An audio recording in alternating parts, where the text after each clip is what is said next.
વલસાડ શહેરમાં પ્રતિબંધિત ચાઇનીઝ દોરીના વેચાણ સામે કાર્યવાહી કરવા ગયેલા પોલીસ કર્મી પર હુમલો થયો છે।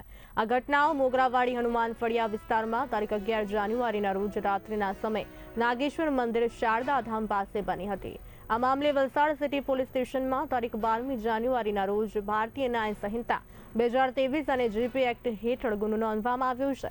આ મામલે 2 મહિલા સહિત 5 આરોપીઓને પોલીસે ઝડપી લીધા છે, તેમજ આરોપીઓને સાથે રાખી ઘટનાનું રિકન્સ્ટ્રક્શન હાથ ધરવામાં આવ્યું હતું।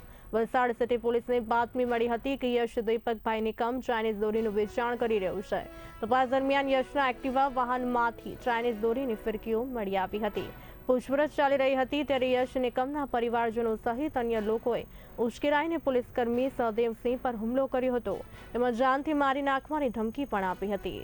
ઘટનાની જાણ થતાં 112 હેલ્પલાઇનની ટીમ તાત્કાલિક સ્થળ પર પહોંચી હતી અને પરિસ્થિતિને કાબૂમાં લીધી હતી। ઇજાગ્રસ્ત પોલીસકર્મીને વલસાડની સિવિલ હોસ્પિટલમાં સારવાર માટે દાખલ કરવામાં આવ્યા છે। આરોપીઓને વલસાડની કોર્ટમાં રજૂ કરતા તમામને જ્યુડિશિયલ કસ્ટડીમાં મોકલી આપવાનો આદેશ કરવામાં આવ્યો છે।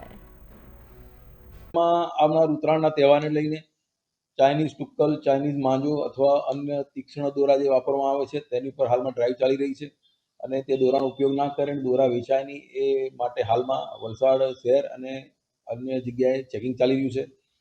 જે અનુસંધાને વલસાડ શહેરમાં એક યશ નિકમ નામની વ્યક્તિ મોગરાવાડી હનુમાન ફળિયામાં આવી ચાઇનીઝ દોરીનું વેચાણ કરે છે એ બાતમી મળેલ હતી, જેથી વલસાડ પોલીસના કેટલાક માણસો એની વોચમાં હતા અને પંચો સાથે ત્યાં એ જગ્યા ચેક કરવા માટે ગયેલા હતા।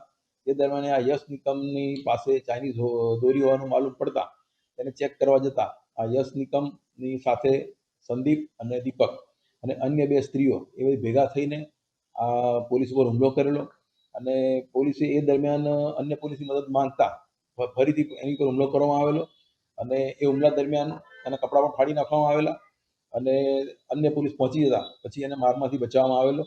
આ બધા વ્યક્તિઓને પકડીને એમના ઉપર ગુનો દાખલ કરવામાં આવેલો છે અને હાલમાં બીજી અને ચાઇનીઝ દોરી ક્યાં છે ક્યાં નહીં એની તપાસ ચાલી રહી છે।